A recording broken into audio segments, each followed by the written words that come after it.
yang acham chu social media te ke pon ka hong du lo ka thin lung he ti bol lo he ka lao ka hong du lo social media han met hong ta chia te la chia tu tamber in social in be na saber chu politician ho party le party in be na saber ne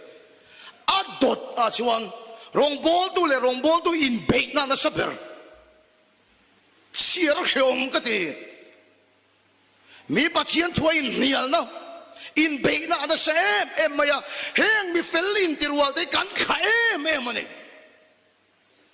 mi dang rem lo ne kan khata mi dang lai thei lo ne kan khata chu nun na chuan tharau thing ni ma salen thei lo I dong chai nung tak tak ngai lo wang in chung ko pathian na cho theng tak tak ngai lo wang rong bol tu in be na na sem em maya isane ka thu sei chu rui thei thil ka sei ri lo camping follow paron kalchin he na ka sei ni chu chu ana sem em maya hein be na hin salim zo than puya in kheng emo musulman ta piang thar to na rong bol tu ni ta kha asoi ka hiat den mai chu muslim kan ilai khan christian te ka hu dan chu chu te ai nom lo ka te christian te mel ma chu christian te vek ti hen ka hu chin chu te baptist salvation presbyterian roman catholic soi ngam lo khopan sa ya lang lo wa hen thilo ma rong bol tu in be na sabera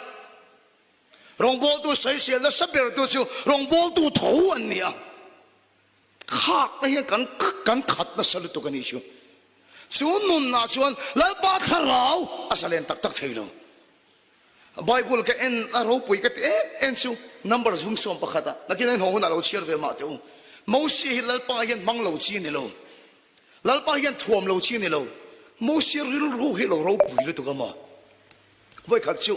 mo si ne na pathian tharau thing kha pathian ni mi som sari ne na khana da sakani mo si phurit kha a phur tir ve ni mi som sari ti chuan mi som sari san re le duak mai pani an la so thei lo tu la chu ni se khom ba na la so thei lo ang khan mai an la hei chei an yang pani khan la so thei lo ani ti chuan zo su hi lo chia chiang ma la ka nui ke sa deuh mai chu mo si thi ma song kha chuan zo su hi pathian rong bol tu ti buna chei lo mo si rong bol tu ting ka chei ni apu mo si ta na rin nom em mai ni zo su hi ti chuan le mi pani lal pa tharau chang an la ong kha zo su khan angai thei der lo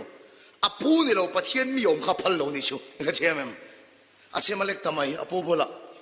kapu